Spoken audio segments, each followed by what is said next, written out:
Ya guys, jumpa lagi dengan saya dan kita masih bahas konsep kesempurnaan Allah yang diungkapkan oleh Syahrini dan juga dilemanya. Jadi judulnya kali ini adalah konsep kesempurnaan Allah versi Syahrini dan dilema dari konsep tersebut. Ya, nah, saya dalam video sebelumnya saya katakan bahwa kita sepakat bahwa memang Allah itu sempurna dalam segala hal. Dia adalah maha dari segala maha. Maha kuasa, maha baik, maha pengampun, maha suci, maha kudus, dan sebagainya. Tapi bila kita simpulkan hanya ada dua, yaitu dia maha adil dan juga maha kasih. Karena dia maha adil, maka dia sangat benci dosa, dia sangat jijik terhadap dosa. Dan itu artinya juga dia tidak akan mau mendekati manusia karena manusia sudah jatuh dalam dosa. Dan satu dosa pun harus dihukum karena dia adalah Allah yang sempurna, Allah yang maha suci.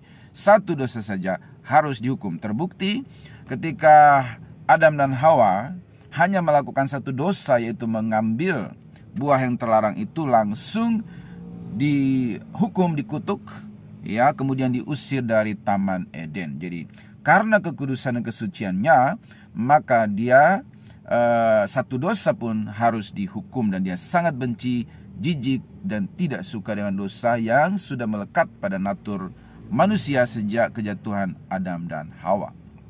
Ya, nah itu adalah sisi dari kesempurnaannya dan keadilannya. Maha adil, benci dosa, satu dosa harus dihukum, masuk neraka. Sementara faktanya adalah manusia sudah jatuh dalam dosa dengan 4 kategori dosa yang sudah saya jelaskan kemarin. Dosa warisan, dosa asal, dosa keturunan. Kemudian yang kedua adalah dosa perbuatan. Yang ketiga adalah dosa pikiran. Dan yang keempat, tahu yang baik tidak melakukan pun dosa. Dengan 4 fakta itu, kita tidak bisa lari dari kenyataan bahwa kita orang berdosa dan pasti dihukum masuk neraka. Seperti yang tercatat dalam Roma pasal 3 ayat 23. Di situ dikatakan bahwa karena semua orang telah berbuat dosa dan telah kehilangan kemuliaan Allah. Jadi tanpa terkecuali, orang besar, kecil, terkenal, tidak terkenal, pintar ataupun orang yang tidak pintar, semuanya telah berbuat dosa dan telah kehilangan kemuliaan Allah. Kemudian Roma 6 ayat 23 dikatakan bahwa sebab upah dosa ialah maut, tetapi karunia Allah ialah hidup yang kekal dalam Kristus Yesus Tuhan kita. Jadi semua manusia telah berbuat dosa dan telah kehilangan kemuliaan Allah, dan ada upahnya atau ada akibat dari dosa itu, yaitu maut. Apa itu maut? Maut artinya keterpisahan dari Allah atau keterpisahan dengan Allah. Allah tidak mau mendekati manusia karena jijik karena dosanya. Manusia pun tidak bisa menghampiri Allah karena dia adalah orang yang sudah jatuh di dalam dosa. Jadi ada upahnya, yaitu maut, terpisah dari Allah. Kemudian yang kedua adalah ketika dia mati akan dilemparkan ke dalam neraka. Itulah nasib semua manusia sejak kejatuhan Adam dan Hawa ke dalam dosa. Ya kan? Nah, itu adalah maha adil, maha suci. Benci dosa, dosa harus dihukum, ada maut, terpisah dari Allah, mati, masuk neraka. Tapi di sisi lain dia adalah maha kasih. Dia sangat mengasihi manusia karena manusia diciptakan serupa segambar dengan Allah. Dia yang menghukum manusia karena dosa. Adam dan Hawa dikutuk, ya, perempuan laki-laki dikutuk, ular pun dikutuk pada zaman kejadian itu di Taman Eden. Tetapi di Taman Eden itu juga dia sudah menunjukkan kasih karunia-Nya. Ya, satu, ketika Adam dan Hawa jatuh dalam dosa, mereka sembunyi dan takut. Allah datang mencari mereka. Ya, jadi Allah mencari manusia. Ya. Kemudian yang kedua, dikatakan bahwa mereka telanjang, malu dan takut.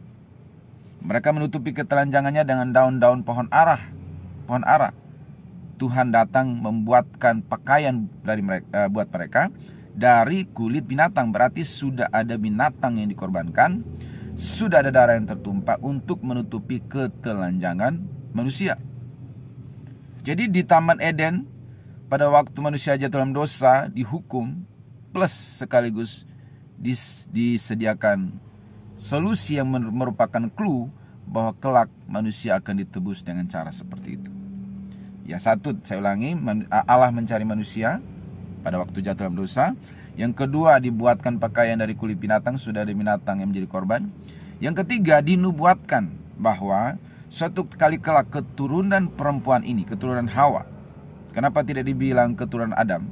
Karena Yesus itu bukan keturunan laki-laki. Dia bukan benih Yusuf, tapi benih Allah. Makanya nubuatan itu berkata bahwa keturunan perempuan ini akan meremukkan kepala ular atau iblis yang sudah menggoda Hawa. Tetapi ular atau gambaran iblis ini akan memagut tumit dari anak daripada keturunan perempuan itu. Itulah yang terjadi pertempuran atau peperangan di puncak kayu salib. Ya, pada saat bersamaan Yesus disalib, dia meremukkan kepala si iblis, mengalahkan iblis. Ya, dengan segala hukuman mautnya itu ditimpakan kepada Yesus, ya. Tetapi iblis merasa seolah-olah dia memagut keturunan dari perempuan itu, yaitu Yesus, ya. Nah, sudah dibuatkan dari sejak zaman kejadian di Taman Eden. Kemudian selanjutnya pada zaman Israel, segala penebusan terhadap dosa manusia itu menggunakan darah domba. Dan itu sebagai simbol bahwa kelak dosa manusia hanya bisa disucikan dengan darah. Berkali-kali selama masa Israel itu dengan darah domba, darah lembu dan lain sebagainya. Sampai akhirnya datang Yesus yang menjadi korban yang sempurna. Ya, makanya dia disebut anak domba Allah. Korban yang sempurna. Dulu penebusan pakai darah domba. Habis buat dosa, hapus, buat lagi, begitu bolak-balik. Maka datang anak domba Allah, mati satu kali untuk selama-lamanya, menebus dosa semua manusia pada segala generasi. Dan selanjutnya rulesnya adalah percaya. Ya, hanya dengan percaya dan menyerahkan hati dan hidup kepada Tuhan Yesus, maka kamu diselamatkan. Ya, karena usaha manusia dengan berbuat baik, beragama, beramal dan lain sebagainya tidak dapat membayar upah dosa, yaitu maut. Tidak dapat menyogok Tuhan untuk bisa diselamatkan dari hukuman dosa, karena dia maha sempurna, maha suci. Hanya dengan darah. Tapi darah manusia sesama kita nggak bisa, karena kita sama-sama orang berdosa. Maka harus ada darah dari satu pribadi yang sempurna. Allah sendiri yang datang mencari manusia. Darah anak domba Allah itu Yesus. Itulah yang menyucikan segala dosa kita. Ya, makanya di Ibrani pasal 9 ayat 22 dikatakan, dan hampir segala sesuatu disucikan menurut hukum Taurat dengan darah. Tanpa penumpahan darah tidak ada pengampunan. Jadi dosa hanya bisa disucikan dengan darah. Tidak ada deterjen yang bisa membersihkan dosa manusia kecuali dengan darah, dan darah seorang yang tak berdosa. Darah anak domba Allah, yaitu Yesus Kristus Tuhan. Maka selanjutnya rulesnya tadi saya sudah bilang bahwa cukup percaya, beriman kepada Yesus. Itulah yang disebut dengan kasih karunia, yang tercatat dalam Efesus pasal 2 ayat 8 dan 9. Sebab karena kasih karunia kamu diselamatkan oleh iman. Itu bukan hasil usahamu, tetapi pemberian Allah. Itu bukan hasil pekerjaanmu. Jangan ada orang yang memegahkan diri. Jadi keselamatan itu bukan usaha kita, bukan hasil kita berbuat baik atau beragama, tetapi kasih karunia, pemberian Allah. Kamu hanya cukup beriman. Apa itu beriman? Percaya dan menyerahkan hidup kepada Tuhan Yesus dan mengundang Yesus masuk dalam hidupmu. Saat itulah kamu menerima anugerah pengampunan dosa dan hidup yang kekal. Karena kalau ngikutin keadilannya, maka semua manusia harus dihukum karena dosa. Tetapi karena begitu besar kasih Allah ke dunia ini, karena dia adalah maha kasih, maka dia juga yang mencarikan solusi untuk pergumulan dilema manusia, yaitu dosa. Ya, jadi ada dilema tadi. Ya, kesempurnaan Allah itu ada dilema, yaitu satu sisi dia adil, satu sisi dia kasih. Maka solusinya adalah pengorbanan. Jadi kasih dan keadilan bertemu di dalam salib. Kasih dan keadilan bertemu dalam pengorbanan Yesus. Disitulah jalan keluar bagi manusia. Disitulah kasih karunia bagi manusia. Disitulah harapan bagi seluruh umat manusia. Semoga dapat dipahami. God bless you.